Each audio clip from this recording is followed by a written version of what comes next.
You still remember the exact weight of waiting, not the impatient kind, the other kind. The kind where you'd given someone your number, written in pen on a torn piece of notebook paper, and then you'd gone home and just existed near the phone, not staring at it, but aware of it. The way you're aware of a candle in a dark room, and when it finally rang, and it was them, something moved in your chest that no notification has ever quite replicated. That feeling didn't leave you when the world changed. You just stopped being able to explain it to people who never had it. Here's something worth sitting with. You didn't grow up in a time before love was complicated. Love has always been complicated. What you grew up in was a time before love had an infrastructure designed to reduce its cost, before you could half commit to someone by leaving a message on read, before you could monitor an ex's emotional state through their posting frequency, before the architecture of modern connection made it possible to be technically present with someone while being fundamentally unavailable to them.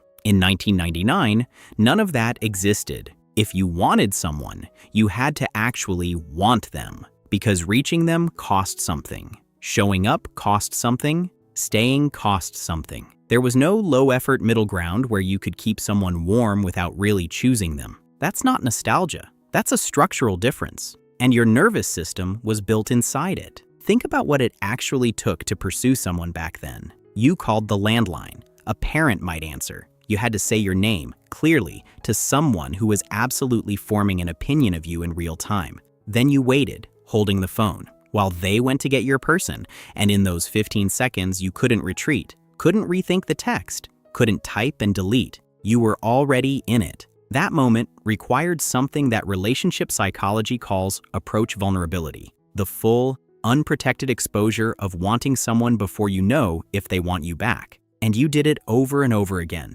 without even knowing it was brave, because it was simply the only way anything began. Your brain learned that love starts in the throat, in the slight shake of a voice, in the pause before someone speaks that tells you everything. It never unlearned that, and that creates something very specific in how you love now. You find it genuinely difficult to feel close to someone you've never been in a room with. Not impossible, but there's a ceiling. A glass floor you keep pressing against that won't give way no matter how many hours you spend on a screen together. You read people physically in a way you probably don't even notice you're doing. The exact quality of someone's silence. The difference between a pause that means they're thinking and a pause that means they've already decided. You've been doing this since before you had language for it. You feel a specific unease when someone performs affection for an audience. When the tenderness seems to arrive exactly when someone's watching, something in you files that away quietly, without drama,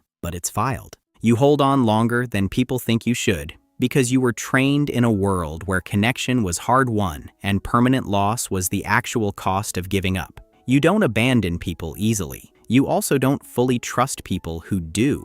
This is why you're often the fixer in your relationships. You approach love with the same foundational problem-solving you use to fix a jammed VCR or navigate a paper map. You don't just swipe past problems, you try to repair them, even when the modern world tells you it's easier to just replace them.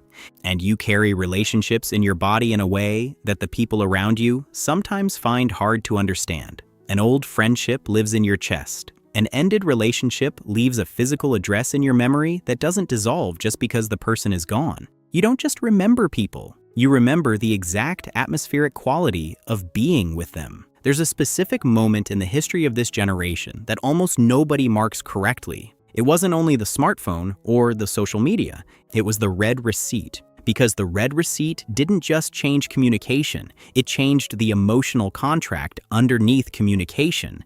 And suddenly, silence had a new meaning. Before, if someone didn't reply, they might not have gotten the message. They might have been out. They might not have checked. The ambiguity was uncomfortable, but it was also kind. It protected you from knowing, with certainty, that someone saw your words and chose to say nothing. The red receipt removed that protection, and with it went something that had always quietly made love safer. The right to not know exactly where you stood in every single moment. You spent your formative years in the world before that change, and then you entered adulthood in the world after it. And your nervous system has been running a low-grade negotiation between those two realities ever since. Here's the paradox you're actually living.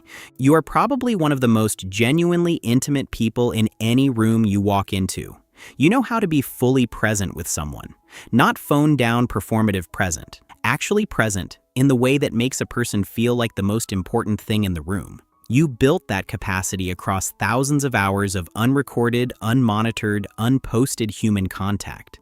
But you're also quietly lonely in a way that full connectivity doesn't fix. Because the very thing that makes you good at intimacy, the depth of it, the physical groundedness of it, the way you need realness, not proximity, means that surface-level connection doesn't nourish you. And surface-level connection is what the modern social world produces most efficiently. You're not asking for too much. You're asking for something specific, and the world keeps handing you something easier instead and calling it the same thing. Something did get lost. It's worth saying it plainly. You grew up in the last era where love was allowed to be completely private, where a relationship could exist between two people, witnessed by no one, with no external metric telling you whether it was going well. That privacy wasn't incidental. It was the condition that made certain kinds of honesty possible. The honesty that only comes out when no one is watching, when there's nothing to perform, when the only audience is the person in front of you.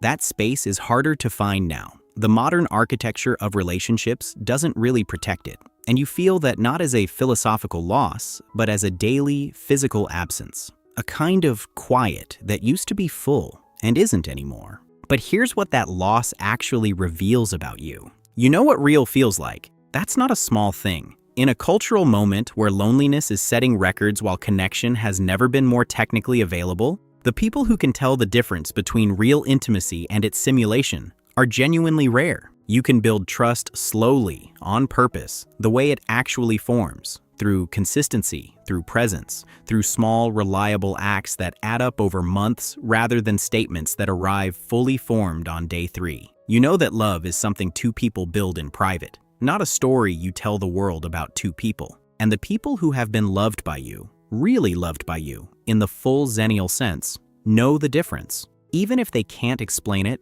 they just know that being with you felt like something that actually happened, like it had weight, like it mattered. You still love like it's 1999, not because you're stuck, because you learned in a world where love had to be real to exist at all. That standard didn't become wrong when the world lowered it. It just became rare. I want to hear about your 1999. What is that one analog artifact of love you still carry? Is it a box of letters, a specific song, or a phone number you still have memorized 25 years later? Tell me in the comments. Let's make this space a record of what hasn't been lost. If this touched a nerve, I've gathered our full story into one playlist. These aren't just videos, they're chapters of a shared experience. From the exhaustion to the friends who vanished, it's all connected, and it's all there. The link is in the description. It's yours. Take a breath. You loved well. That counts for something. And as always, please know, you matter.